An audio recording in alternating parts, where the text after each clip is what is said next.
big one over here is called a Sita, which means from today on it can only get better.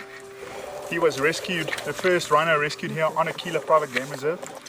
Unfortunately, his mom abandoned him since a baby. So we picked him up, took him to his mom, and she still didn't recognize him. So he was going now about 12 hours of any fluids. So we know we needed to make a plan because these species are very vital for conservation going forward. They're very endangered. So took him up and took him home, and that's where we started forming the first rhino orphanage in the Western Cape.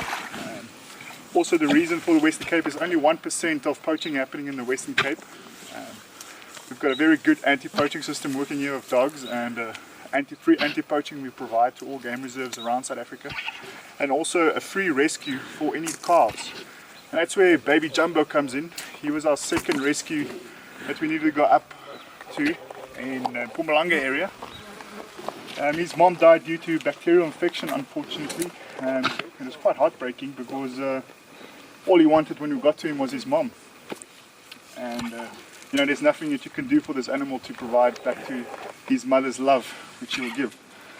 So we spent about 17 hours, every hour, making a bottle, trying to feed it to him. And he didn't trust us, but eventually he took the bottle, he trusted the bottle and saw it was milk, and he was completely very dehydrated. And as soon as he took the milk and he started seeing that we were only friendlies and we had to help him and give him love, he accepted us, and we took him in and we stabilized him for 2 weeks, brought him down here, and now we've got these two together. That one is completely bonded to a Sita. He follows a Sita like a mirror, does everything a Sita does, which is really great for his rehabilitation.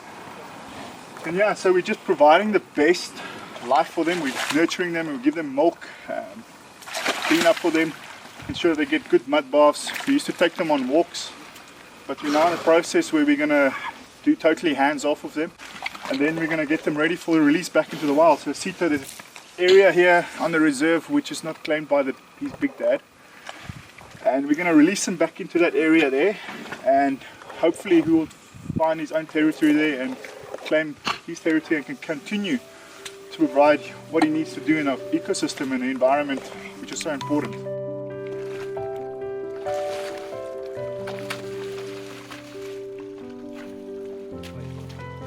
Wat voor mij betreft conservation is dat alle levende bronnen wat je kan krijgen, moet dus naar kijken en dat moet je overvat van generatie naar generatie. En ja, het is voor mij zoals kinders en het is voor mij wonderlijk en echt waar inspiratie om samen te werken. En elke dag om te zien hoe we opgroeien en om voor te beveiligen is maar net een blessing en een ziening voor mij. At the heart of all of this, the health of these animals and keeping them healthy is the most vital and most important part of this whole project and the stage of rehabilitating them back into the wild. So we have to do a feces analysis every week just to determine how their health is. So I'm going to take some of Sita's poo here. You can see there's a lot of grass in there, it looks healthy. So I'm going to take the glove then, and then I swap it over into the glove like that, and I'm going to pass it to Danny. And which we'll do then is we're going to tap water in here, and we're going to write a Sita on here, then we're going to hang it for about 2 days.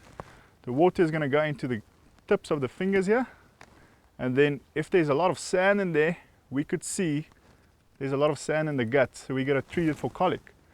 Or if there's blood in it, you will see that this will turn into a red, and then we could prevent the ulcer from developing further. That can be very dangerous for these guys.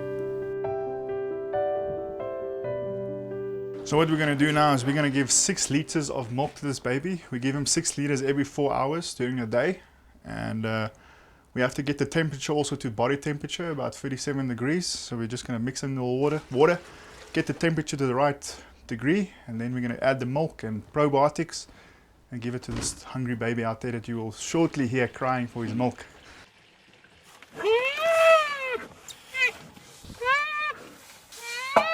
Hey, big precious, you want your milk, huh? Yeah, beautiful boy. Yo, here it is.